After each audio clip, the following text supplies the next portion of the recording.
Saudi আরবের Jeddah প্রতিনিধি হানি সরকার উজ্জ্বল, দাম্মাম প্রতিনিধি মুখলিসুর রহমান অপি, মদিনা প্রতিনিধি মুসা আব্দুল জলিল, কুয়েত প্রতিনিধি মোহাম্মদ জালাল উদ্দিন, সংযুক্ত আরব আমিরাত প্রতিনিধি SM শাফায়েত ও কাতার প্রতিনিধি গোলাম মাওলা আকাশের পাঠানো তথ্যছবিতে বিস্তারিত জানাচ্ছেন সামদানি প্রত্যয়।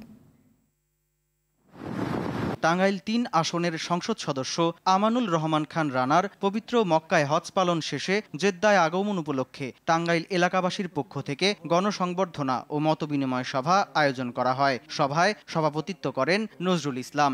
বিশেষ অতিথি ছিলেন জাহিদ, জহিরুল, শফিক, শাহিন আলম, আব্দুল কাদের, রুবেল আহমেদ সহ আরও অনেকে। অনুষ্ঠানে বক্তারা বৈধ পথে রেমিটেন্স পাঠাতে আহ্বান জানান। এদিকে দাম্মামে পবিত্র ঈদুল আজহা উপলক্ষে চট্টগ্রাম সমিতি পূর্বাঞ্চলীয় প্রদেশের উদ্যোগে ঈদ পুনর্মিলনী ও আলোচনা সভা অনুষ্ঠিত হয়েছে। রফিকুল ইসলামের সভাপতিত্বে খোরশেদ আলম রুবেল ও আব্দুল কুদ্দুসের যৌথ সঞ্চালনায় অনুষ্ঠানে প্রধান অতিথি ছিলেন ডাক্তার আহমেদ সাইদ, প্রধান বক্তা ছিলেন গিয়াসউদ্দিন আহমেদ। আরও বক্তব্য রাখেন তারেক জামান, মোহাম্মদ ইলিয়াস, তাহের আলম সহ আরও অনেকে। বক্তারা প্রবাসীদের কল্যাণে চট্টগ্রাম সমিতি যেভাবে কাজ করে যাচ্ছে, ভবিষ্যতেও এ ধারা অব্যাহত রাখার অঙ্গীকার ব্যক্ত করেন। পররাষ্ট্রমন্ত্রী ডক্টর হাসান মাহমুদ হজ পালন শেষে মদিনার বাংলাদেশি কমিউনিটির সঙ্গে সৌজন্য সাক্ষাৎ ও আলোচনা সভায় অংশগ্রহণ করেন। এতে সভাপতিত্ব করেন জহিরুল ইসলাম।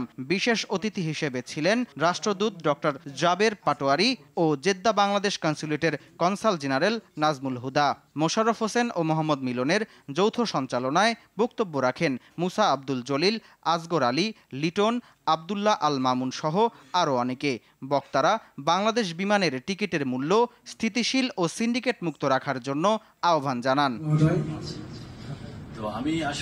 অনির্বাণ শিল্পী গোষ্ঠী কুয়েত আয়োজিত ঈদ পুনর্মিলনী ও সাংস্কৃতিক অনুষ্ঠান আরদিয়া তাবুতে অনুষ্ঠিত হয়েছে। আবদুল্লাহ ও মঞ্জুর আলমের যৌথ সঞ্চালনায় অনুষ্ঠানে হামদ, নাত, গান ও নাটক পরিবেশন করা হয়। AKM শামসুদ্দোহার সভাপতিত্বে অনুষ্ঠানে প্রধান অতিথি ছিলেন মাওলানা মুস্তাকুর রহমান। অনুষ্ঠানে বিভিন্ন সামাজিক সংগঠনের নেতৃবৃন্দ উপস্থিত ছিলেন। সংযুক্ত আরব আমিরাতে শ্রী শ্রী অনুকূল চন্দ্রের ৩য় প্রতিষ্ঠা বার্ষিকী উৎসব এবং শ্রী শ্রী আচার্য দেবের ৫৭তম শুভ আবির্ভাব দিবস উদযাপন করা হয়েছে। আরব ও আফ্রিকা সৎসঙ্গ সেন্টারের তত্ত্বাবধানে আরব আমিরাতের ফুজাইরার আল হিল মিডিয়া পার্ক কনভেনশন সেন্টারে এ আয়োজন করে সৎসঙ্গ ফুজাইরা প্রার্থনালয়। এ উপলক্ষে বিশেষ প্রার্থনা, নাম ধ্যান গ্রন্থপাঠ, সঙ্গীত কীর্তন, ইষ্ঠ আলোচনা ও সৎ দীক্ষার আয়োজন করে সংগঠনটি।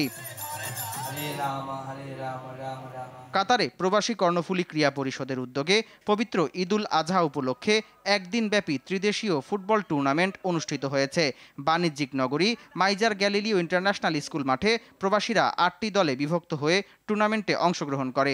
এতে প্রবাসী কর্ণফুলী ক্রীড়া পরিষদ ফুটবল একাদশ 4-1 গোলে গুনগুমনিয়া বেতাগী ফুটন্ত গোলাপ একতা সংঘ ফুটবল একাদশকে পরাজিত করে চ্যাম্পিয়ন হয়। টুর্নামেন্টে উদ্বোধনী ও পুরস্কার বিতরণী অনুষ্ঠানে সভাপতিত্ব করেন আব্দুস সালাম। তাসলিম গনির সঞ্চালনায় এতে প্রধান অতিথি ছিলেন দূতাবাসের শ্রম কাউন্সিলর মাসুদুল কবির। খেলাধুলা এবং এগিয়ে যাক বাংলাদেশিরা। সামদানি প্রত্যয়, RTV।